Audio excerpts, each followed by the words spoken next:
Salut l'internet!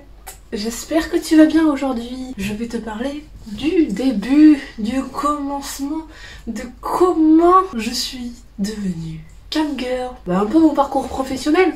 Au final, comment j'en suis venue à être camgirl, comment j'en suis venue à faire des films, tout ça. Comme j'ai expliqué dans une des précédentes vidéos, j'ai parlé de ma maladie, du coup ce qui est aussi lié, du coup on va revenir en arrière. Je vais t'expliquer mon parcours professionnel, parce que de toute façon même si tu t'en fiches, c'est pas grave, au pire tu passes la vidéo. Et tu mets un pouce bleu quand même en partant. On va remonter à ma formation de base. J'étais en lycée pro, j'ai fait un bac professionnel secrétariat comptabilité. J'avais un petit boulot à côté, un petit job, enfin, j'ai fait de la vente, du PrestaShop, des trucs comme ça. J'ai un parcours assez éclectique. Ensuite j'ai fait un BTS, j'ai commencé un BTS assistant manager. Je suis tombée sur une super entreprise qui adore se moquer des gens en alternance, mais ça il y en a plein. Donc bon, je ne citerai pas. J'ai pas forcément eu de la chance au début de mon parcours. J'ai toujours eu, à part peut-être j'ai toujours eu, sinon tous les entretiens que j'ai passés, j'ai quand même eu ça de la chance par rapport à ça. Mais j'ai pas toujours eu la chance de garder mes boulots parce que mes travails en bureau, je n'aimais pas ça. Ça me rendait malade en fait, au sens propre du terme, tellement ça m'a angoissée. Donc j'ai vite compris que je n'étais pas fait pour bosser en entreprise en bureau. Tout simplement, c'est comme ça, il y a des gens qui peuvent pas. J'ai été en dèche de travail pendant 1 ou 2 mois quasiment. Du coup, j'ai pris un peu la première chose qu'on m'a proposée, ça a été la restauration. Comme j'en ai déjà parlé par le passé, je suis tombée le nez dedans, dans la resto. Parce que j'avais besoin d'un job alimentaire, parce que je savais pas quoi faire, parce que j'étais perdue et que j'avais d'abord besoin de trouver un travail avant de pouvoir me réorienter et tout. Et il s'est avéré que la restauration en fait ça m'a plu. Du coup j'ai fait de la salle, j'ai fait de la plonge, j'ai fait de la caisse, j'ai fait de tout. J'ai touché à tous les postes en restauration jusqu'à me faire envoyer en cuisine et commencer en cuisine, et progresser, et évoluer, en commis, second, tout ça, blabla, pour finir chef de cuisine. Oui, j'ai fait ce parcours-là. Dans plusieurs entreprises, j'ai aussi fait un burn-out. J'en parle comme ça parce que maintenant je m'en moque, genre je l'ai vécu, écoutez c'est très compliqué à vivre mais c'est de la vie. Et quand j'ai fait ce burn-out, il s'est passé quelque chose en même temps parce que faire un simple burn-out ce serait trop facile. J'ai déclenché donc ma première crise de douleur, CF. La vidéo sur le CED qui explique qu'est-ce que c'est que ma maladie. Suite à ça, il fallait que je change de travail. Il fallait que je me réoriente. J'avais commencé depuis quelques temps à faire de la photo nue, à commencer à poser pour Suicide Girl. D'ailleurs, petite annonce, j'y pense. Depuis hier, ça fera plus longtemps quand vous verrez cette vidéo, je suis passée Suicide Girl officielle. C'est ma joie. Donc voilà, mon travail photo est reconnu. Donc c'est toujours hyper touchant. Oh mon dieu, quand je serre les seins en fait ça lui fait bouffer encore plus le cul. Pardon. Donc j'ai fait ça et je me suis intéressée au cam. Je n'ai pas commencé tout de suite parce que je suis sortie avec quelqu'un qui m'a dit si tu m'aimes tu feras pas ça. La question était est-ce que je l'aimais vraiment ou est-ce que j'avais envie de faire ce que j'ai envie de mon corps, parce que mon corps, mes choix, vous le savez. Donc j'ai continué ce parcours là, je me suis un peu lancée sur les cams, j'hésitais. J'ai été en colocation avec un pote qui m'a dit pour savoir un peu ce qu'il en pensait, j'en ai parlé un peu à mon entourage et on m'a dit mais mon pote m'a dit tant que tu payes le loyer, moi je m'en fous hein. C'est un travail comme un autre, écoute si tu peux en plus profiter et te faire des thunes, vas-y fonce. J'avais déjà fait un petit peu de money slavery par-ci par-là, mais vraiment à tâtons parce que j'étais pas du tout du genre envoie-moi ta thune. Genre j'étais en mode ah, jamais je ferais ça, alors que maintenant c'est tout l'opposé, genre dépêche-toi d'envoyer ta thune quoi. C'est venu un peu progressivement, j'ai demandé des renseignements à ma petite prime, coucou prime, qui a eu de la gentillesse et la patience de m'expliquer plein de trucs pour une autre queen, hein. faut le dire quand même, et à d'autres personnes qui connaissaient un peu dans le milieu et tout, et du coup je remercie d'ailleurs tous ces gens, même certaines personnes qui m'ont dit mais lance-toi, tu peux gagner ta vie à plein de temps. J'avais très peur au début, et puis au final je l'ai fait sur les conseils de certains potes, et du coup bah, mes proches ont toujours été au courant comme j'ai dit. Et du coup, je me suis lancée dans la cam. J'en ai déjà un peu parlé dans une précédente vidéo. Comment mes proches ont appris que j'étais cam girl. Donc voilà. À quel moment et comment je suis devenue cam girl. Ça s'est fait au final progressivement. Ça a été un cheminement super logique. Parce qu'avec la photo, je faisais du nu, je commençais à vendre des photos, puis des petites vidéos, puis des sous-vêtements, puis... pourquoi pas faire des lives, pourquoi pas faire des petites cams privées par-ci par-là.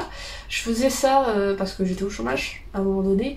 J'avais repris dans la restauration malgré ma santé parce que j'avais besoin de sous et que c'était quand même une très mauvaise idée. Pendant que je faisais donc ce travail en resto de chef de cuisine, à côté je faisais toujours les cams. J'avais pas arrêté, donc j'avais 2 emplois en même temps. C'était horriblement difficile, mais ça m'a fait du bien financièrement et ça m'a conforté dans l'idée auquel, genre, c'est vrai que les cams ça paye. Et quand ton travail en cam te fait toucher plus que ton travail en restauration, mais te demande quand même 10 fois moins d'énergie, tu peux la répartir beaucoup mieux, on va dire. Bon, on va quand même dire 10 fois moins d'énergie parce que la restauration, faut y aller. Tu commences à te dire, attends.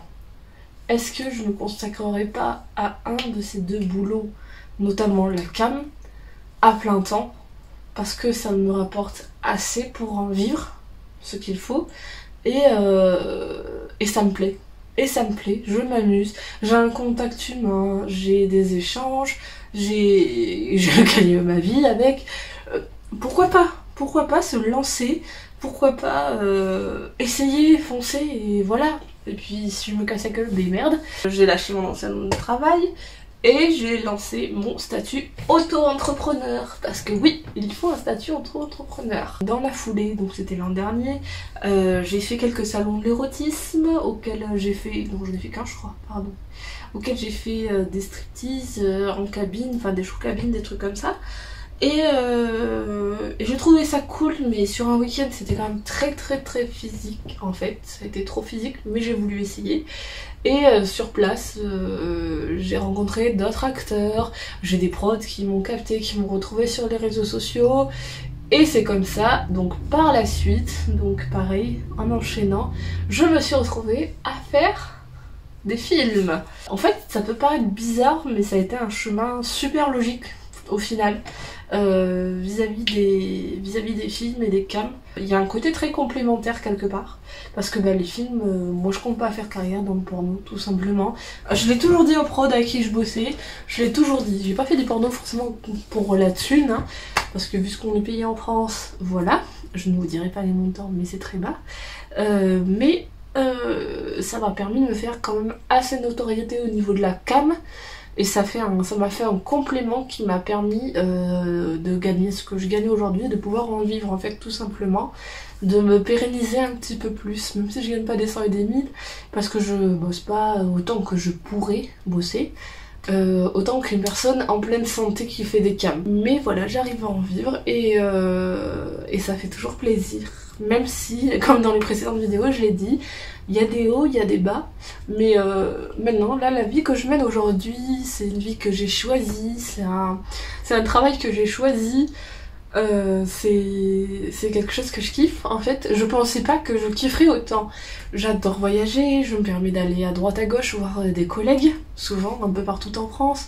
Ça me permet de voir des gens, de pas rester enfermé, parce que quand tu fais que des cams, t'es enfermé chez toi, tu sors pas parce que tu vas travailler. Il y a aussi le piège de l'appât du gain. En tout cas, moi, pour mon parcours, c'est celui-là. Je ne fais pas de réel, en gros, je ne fais pas de prostitution, tout simplement. J'ai eu tellement de demandes et j'en ai encore souvent. Je n'en fais pas parce que ça ne m'intéresse pas, parce que ce n'est pas quelque chose qui m'attire, en fait. Peut-être qu'un jour, j'y réfléchirai, mais à l'heure qu'il est, non, pas du tout. C'est pas...